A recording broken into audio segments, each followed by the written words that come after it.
nenek-nenek rambutnya pewanjang belakang, pakai sapu lidi di depan, terus rambutnya itu kayak bawa apa ya, ada susu kaleng yang kayak kaleng-kaleng itu ada di belakangnya, rambutnya pewanjang.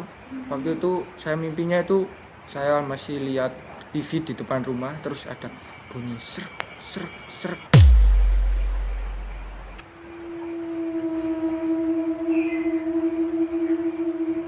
Assalamualaikum warahmatullahi wabarakatuh. Kembali lagi di Diagram, Dialog Seram, episode 3.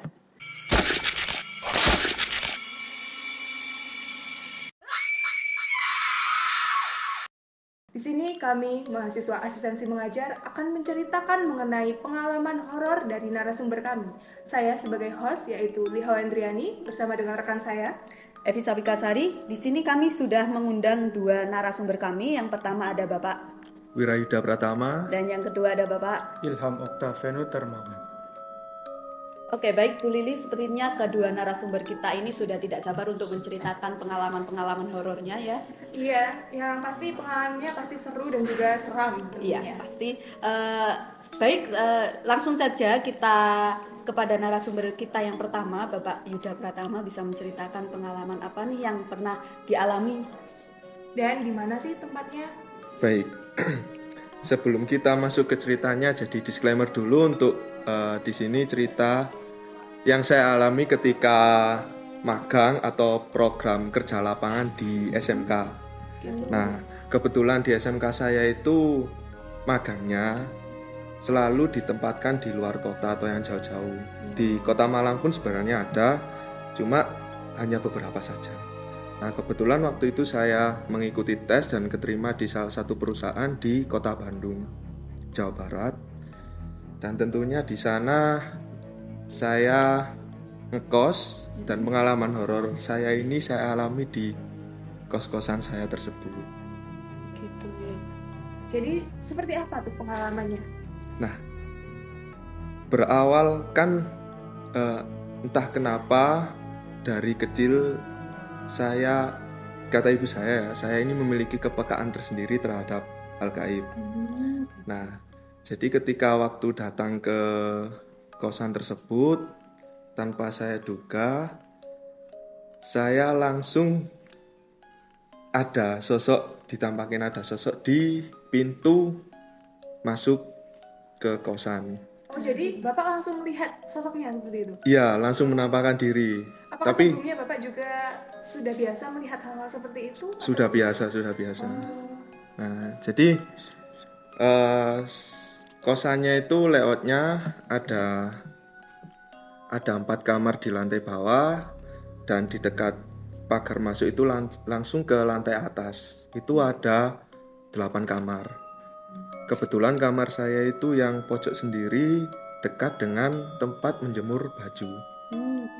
Nah, sosok yang saya lihat yang di pintu depan ini, sosoknya itu seperti kakek-kakek.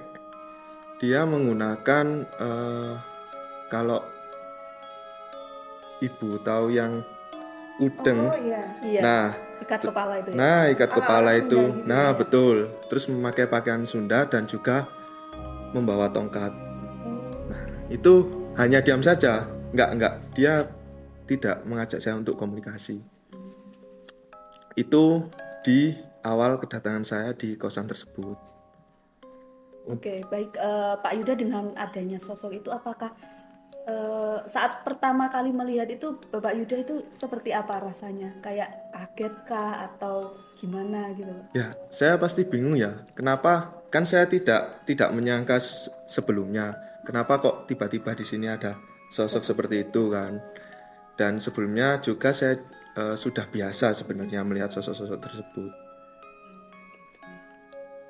Lalu kelanjutan ceritanya seperti apa, Pak? Setelah Bapak melihat sosok kakak itu, apakah kakak itu diam saja atau terus menampakkan diri kepada Bapak di hari-hari selanjutnya? Nah, itu menampakkannya selalu setiap hari.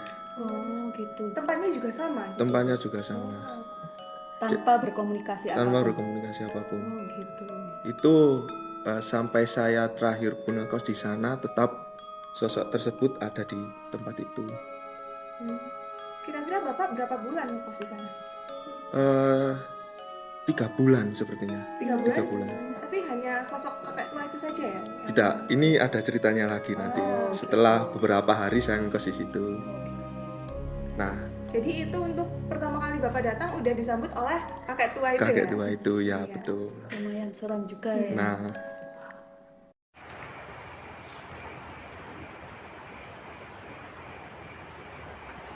jadi selang 1 minggu itu tidak ada kejadian apa-apa, dan juga setiap subuh itu alhamdulillah saya istiqomah sholat ke musola terdekat, dan itu melewati gang atau lorong yang sempit. Nah, di situ juga sebenarnya suasananya biasa-biasa saja, namun cukup lembab dan juga remang-remang. Saya biasanya kalau mau ditampakin dengan sosok-sosok seperti itu biasanya merasa kayak hawanya beda, terus kayak pengap atau panas gitu kan. Nah, ketika saya lewat di situ di hari-hari sebelumnya tidak pernah, kok lewat situ rasanya beda. Ternyata di gang tersebut itu juga ada sosok yang sebetulnya juga saya tidak sangka, saya sebelumnya tidak melihatnya gitu. Sosoknya itu perempuan yang biasa kita sebut dengan Miski. Miss K. Nah, itu. Meski ya. Dan yang saya rasakan di situ energinya negatif ya. Nah, itu plus seminggu saya ngekos di situ di gang sempit tersebut ditampakin. Tapi setelah kejadian itu kan namanya takut manusiawi ya. Saya jadi kadang sholat di masjid, kadang sholat di kos. Oh iya. Ya. Nah, Miski yang nampakin Bapak ini gimana? Dia diam saja atau seperti apa? Nah, Ikut berinteraksi mungkin, Atau tertawa mengikuti. mungkin? pas nampakin itu diam saja. Hanya setiap kan saya pernah beberapa kali juga melihat sosok Miski kan. Pasti yang saya lihat itu sosoknya selalu menutupi wajahnya itu dengan rambut. Oh, seperti itu. Ya, karena pernah sekali itu rambutnya mungkin karena jarang banyak yang rontok gitu ya. Iya. Nah, itu wajahnya seperti kelihatan agak seram. Maka dari itu ditutupi pakai rambut. Kalau sendiri. Ya. Sebelum kita masuk lebih jauh nih dari cerita Bapak Yuda, saya ingin tanya nih, apakah keistimewaan Bapak Yuda itu bisa disebut dengan indera keenam itu ya Pak? Nah, saya sendiri tidak tahu ya. Karena mulai dari kecil saya bisa sudah seperti itu merasakan ya. gitu ya. Tidak hanya bisa merasakan tapi juga bisa lebih melihat lebih jelas Iya. sosok-sosok seperti itu Betul. ya Pak? Bahkan bisa berkomunikasi juga untuk saat ini. Nah, untuk berkomunikasinya seperti apa ya, Pak? Mungkin ketika setelah ditampakin seperti itu biasanya lewat mimpi, kalau enggak ya lewat apa ya, ketika di TKP langsung saya seperti, kamu ini siapa, terus kamu sudah di sini berapa lama, seperti itu. Apakah saat berkomunikasi itu sosok ini itu apa ya, menampakkan saat pembicaraannya gitu, apa hanya melalui batin kayak gitu? Nah, kebanyakan selalu menampakkan wujud, tapi bukan wujud yang sempurna. Kadang wujudnya hanya remang-remang atau bayangan saja, seperti itu.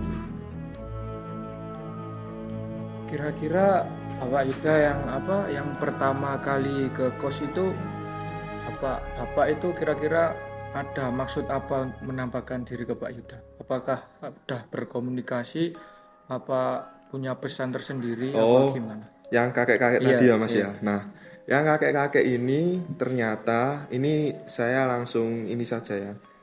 Ini sebenarnya pesan-pesan dari kakek tersebut itu ada di akhir cerita. Itu setelah saya mencoba berkomunikasi dengan beliau, ternyata beliau itu penjaga kosan tersebut yang ditaruh oleh pemilik kosan. Karena kan biasanya untuk persaingan persaingan bisnis seperti itu. Tapi kakek-kakek itu tidak jahat ya? Tidak, Yuda? energinya positif. Tapi di kosan Bapak cuma ada kakek tua itu atau ada yang lain? Ada yang lain, ya? yang lebih seram ada.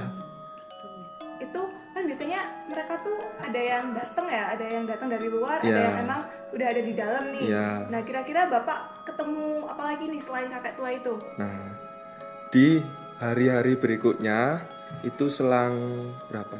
3 minggu atau 1 bulan setelahnya, waktu itu hari Jumat, saya ingat hari Jumat malam habis isya kan, pintu kosan saya sebelah kiri langsung ke tempat menjemur pakaian. Nah, itu saya buka pintunya, saya rebahan di dalam kan. Saya rebahan di dalam, kok nggak lama seperti yang kuntilanak tadi, kok hawanya beda. Nah, saya kan, oh ya udah biasa aja, mungkin sosok yang udah ada di sini sebelumnya. Terus nggak lama ada suara kayak orang apa ya, kayak orang batuk, tapi suaranya bener-bener berat, kayak kayak gitu. Nah, awalnya saya menyangka kan penghuni kosan yang lain. Ternyata setelah saya cek, penghuni kosan saya yang depan ini kebetulan cowok 3 orang, itu tidak ada semua di kamar. Nah, samping kanan saya itu juga cowok 1 orang tidak ada di kamar. Yang sebelahnya, kamar sebelah saya tadi juga tidak ada orang. Nah, terus saya bertanya-tanya kan, siapa? Karena si pemilik kosan ini ibu-ibu, cewek kan tentunya suaranya tidak seperti itu ya. Iya. Nah, nggak lama dari itu, di tempat menjemur pakaian, saya melihat itu kayak siluet atau bayangan. Awalnya itu seperti asap, lama-lama membentuk sosok. Seperti apa tuh Pak yang Bapak lihat? Sosoknya yaitu Poci. Nah, merinding. Jadi yang awalnya bentuknya abstrak seperti asap datang, terus lama-lama wujudnya seperti itu. Jadi dia hanya diam saja seperti ini. Kan saya melihat dari pintu kosan saya, hanya diam saja. Terus saya di situ kan kayak, ya udah sih kalau emang di sini ya biarkan saja. Oh ya Pak Yuda, sebelum kita lanjut, tadi kan diceritakan bahwa pemilik kosnya ini perempuan. Sebelumnya saya bertanya apakah kosan Pak Yuda ini sebenarnya khusus untuk laki-laki saja atau ada yang perempuan, atau bisa disebut kosan campur lah. Oh, kebetulan pemiliknya itu ibu-ibu dan kosannya itu campur, cuma dibedakan yang lantai bawah ini cewek, yang lantai atas ini untuk cowok, seperti itu. Dan suara batuknya itu kan seperti laki-laki, Laki-laki ya. Kebetulan di lantai atas Lantai itu atas tidak ada benar- orang laki-laki, seperti itu. Terus ternyata malamnya saya tidur itu mimpi dengan kejadian yang sama. Saya seperti memang berada di dalam kamar kosan. Terus sosok tersebut ternyata ingin berkomunikasi dengan saya. Yang sosok yang sosok, mana ini tadi? Yang sosok pocong. Oh, yang pocong Nah. tadi. Gimana tuh? Jadi belum sempat saya berkata apa-apa, si sosok ini sudah mengatakan, Kamu nggak usah takut, saya emang sebenarnya dari dulu udah ada di sini. gitu. Terus apakah sosok pocong ini tadi tidak mengganggu sosok kakek-kakek yang sudah awalnya tinggal di situ? Tidak, Tidak. karena energi mereka ditempatkannya itu berbeda, jadi tidak saling bersinggungan, seperti itu. Jadi Sudah memiliki bersahabat. kawasan sendiri gitu. Iya, memiliki kawasan tersendiri. Baik, mungkin dari cerita Bapak Yuda ini sangat menarik sekali ya. Tetapi kita juga masih ada narasumber yang satu lagi yang mungkin ceritanya juga akan lebih menarik lagi ya. Benar. Jadi langsung saja ke Bapak Ilham, mungkin bisa menceritakan pengalamannya itu seperti apa, Pak? Iya, cerita ini saya dapatkan waktu saya SD dulu, waktu kecil. Waktu itu saya masih gemar-gemarnya main ya, waktu SD. Kita kan gimana? Tunggu Pak, Iya. itu kira-kira umur berapa Pak? Kalau Kecilnya itu? SD kira-kira kelas 4. Kelas 4 SD. 4 SD. Kelas 4 SD mungkin umur berapa? 10-9 Iya. tahunan ya? Nah, sekitar segitu. Sebelumnya Bapak memang bisa melihat hal-hal seperti itu atau bagaimana Pak? Kalau saya sendiri nggak pernah, tapi Oh, iya. Tapi pas waktu umur segitu pernah gitu ya Pak? Memiliki pengalaman. Pengalaman sih. Nah, waktu itu saya asar habis asar sekitar jam 4. Hobi saya kan mancing ya. Iya. Waktu kecil. Nah, saya itu ke tempat di mana tempat itu angker, dianggap orang sekitar itu angker. Nah, di sana saya mencoba untuk mendatangi karena apa? Karena di sana ada yang bilang ikannya besar-besar. Nah, kan saya kecil nggak percaya angker-angker apa, angker-angker. Yang penting saya senang, saya datangi. Nah, waktu itu habis asar, habis ngaji, saya datangi sendiri ke sana. Saya coba mancing sendiri. Di sana pertama-tama saya tidak ada apa-apa ya, kayak sepi aja, kayak ya seperti biasa lah di sawah ya. Sawah kayak ada kali di bawah batu besar. Mulai itu saya mancing, pertama nggak dapet apa-apa, setengah jam nggak dapet apa-apa. Terus beberapa menit kemudian saya coba pindah tempat ke bawah batu besar sekali batunya. Saya coba di sana dan akhirnya ada yang menyambar. Nah, saya awalnya nggak percaya. Kenapa nggak percaya? Karena ikan yang biasanya di sawah kan rata-rata kecil kan ya. Itu ukurannya waduh di luar ekspektasi saya. Besar sekali. Seberapa itu? Besar. Biasanya ikan segini. Oh, gitu. Besar. Bang. Untuk ukuran Bapak yang Bukan, masih kecil iya, itu iya, besar wah, sekali sangat, ya? saya sangat gembira sekali waktu itu. Terus waktu itu saya bawa pulang ya ikannya. Bentuknya agak berbeda. Perbedaannya apa itu? Ikannya yang lain warnanya agak-agak hitam, itu ikannya putih. Putih. Iya, putih ikannya. bersih kayak gitu Iya, ya? saya dari situ pertama mikir positif aja, mungkin ikannya kelainan apa ikannya apa. Albino Ya, gitu Ya, ya. mungkin albino bisa saja. Lalu saya bawa pulang lah ya. Saya campur dengan ikan yang lain di rumah. Waktu hari libur nyoba saya goreng ikannya. Saya potong. Waktu itu kejadian aneh mulai terjadi. Saya potong kepalanya masih hidup 1 jam. Bayangkan. Lalu Masih bagaimana ekspresi Bapak melihat ikan? Kalau saya awalnya merinding. Tapi gimana ya? Udah terlanjur saya potong, terus ya saya goreng biasa aja. Setelah saya makan kan waktu itu sore kan makannya, sore menuju ke malam. Nah, cerita horornya nih di malam hari ini. Sebelumnya itu Pak, ikannya itu seperti apa? Ikan koi kah Jenis atau ikan apa? Jenis ikannya itu ikan, kalau di bahasa Jawa saya itu ikan kotes. Ikan gabus. Iya, Oh, kalau ikan anunya ikan Ya, gabus. ikan gabus. Tapi yang kecil nih. Waktu malam saya tidur pertama biasa aja. Lalu saya diberi mimpi, ternyata yang saya pancing itu ternyata anaknya penunggu wilayah itu. Ini Jadi ceritanya kayak apa?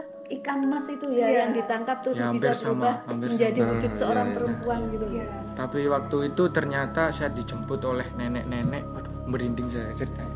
Nenek-nenek rambutnya pewanjang belakang, pakai sapu lidi di depan, terus rambutnya itu kayak bawa apa ya, ada susu kaleng yang kayak kaleng-kaleng itu ada di belakangnya, rambutnya pewanjang.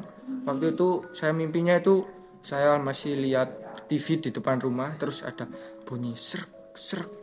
Saya kira apa, terus saya toleh, ternyata wah, terkejut saya, ternyata Sosok nenek sosok itu tadi. nenek-nenek. Saya kira siapa, terus ternyata nenek-nenek tersebut mencari anaknya. Jadi itu ikan penunggunya itu ya? ikan itu adalah penunggu dari nenek tersebut. Seketika saya langsung terbangun dari tidur, saya nangis saya waktu kecil itu. Lalu pergi ke ibu saya memeluk, nangis. Dari situ saya mulai ada rasa takut untuk mancing. Trauma iya. Nah, ekspresi orang tua Bapak ketika melihat Bapak seperti itu bagaimana? Sangat terkejut. Apakah Tapi- tidak percaya atau Iya. percaya gitu? Tapi memang orang sekitar udah memperingati kan ya, kalau di situ kawasan. Soalnya di sana ada sesajen juga. Oh, Jadi tempat kayak suci apa gimana, kayak dikasih sesajen gitu ya. Tapi saya langkahi saja, ternyata itu.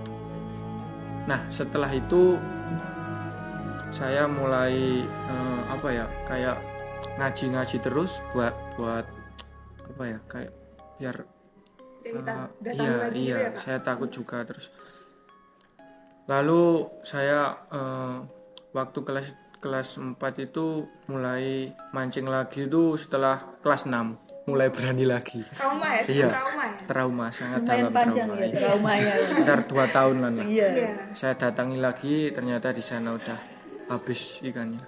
Oh, Bapak tetap datangin tempat Iya, tadi? nyoba kira-kira apa sih yang maksudnya apa sih yang ditunggu di situ gitu loh. Maaf Kira-kira Pak, iya. ini tadi sosok seorang nenek tadi, apakah wujudnya itu menampakkan wujud yang seram ataukah yang hanya nenek-nenek yang biasanya Bapak Ilham lihat kayak gitu? Ini beda ini. Apa yang namanya? Baru pertama kali ini ya saya melihat seorang nenek-nenek yang apa ya? Agak bungkuk, rambutnya panjang, bawa sapu lidi. Nah, mukanya itu aduh, takut saya nyebutnya kayak gimana ya? Nah, mungkin Hancur itu. hancur. Mukanya hancur. Lalu waktu itu kan gini seret, Sambil bawa sambil sapunya ya? iya sambil gelontang yang belakang, rambutnya panjang noleh ke saya, kembalikan anak saya. Saya langsung waduh, gimana, langsung jerit nangis dari Lalu situ. apakah sosok anaknya itu terlihat dengan Bapak Ilham itu? Kalau sosok anaknya enggak, saya kira anaknya itu ya jadi ikannya itu mungkin, karena ya gak masuk akal kalau ikan sudah dipotong kepalanya masih Bisa hidup ya? gerak sampai 1 jam 2 jaman ya. Ya mungkin neneknya itu menganggap ikan-ikan di sana adalah Anak-anaknya anak-anaknya. mungkin Iya, ya. mungkin seperti itu. Mungkin itu adalah sedikit cerita ya Iya. dari bapak-bapak asistensi mengajar, pengalaman-pengalaman yang mereka alami gitu. Mungkin dari bapak-bapak ada kesan atau pesan untuk sahabat Pustok atau sahabat diagram di rumah Iya. yang mungkin bisa disampaikan ketika mereka mengalami hal serupa. Dari saya dulu ini. Iya. Ya.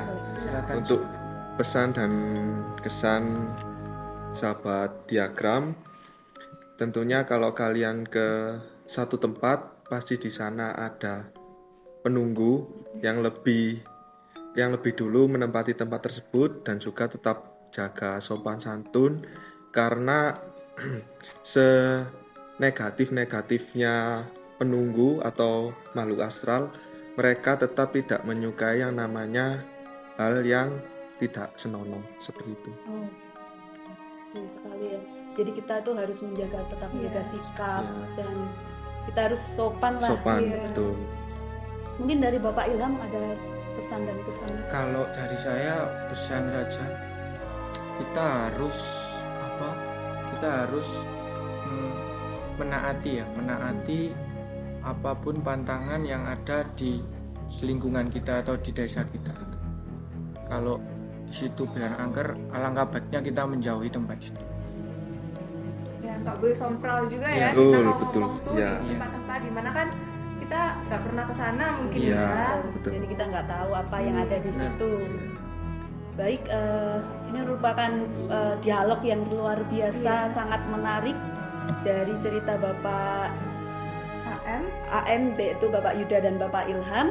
Yang dari Pak Yuda tadi ada pengalaman pribadinya saat magang, dan Bapak Ilham itu ada Saat kecil ya. iya saat kecil memancing. Itu sangat luar biasa, sangat seram dan menarik juga untuk kita tanya-tanya.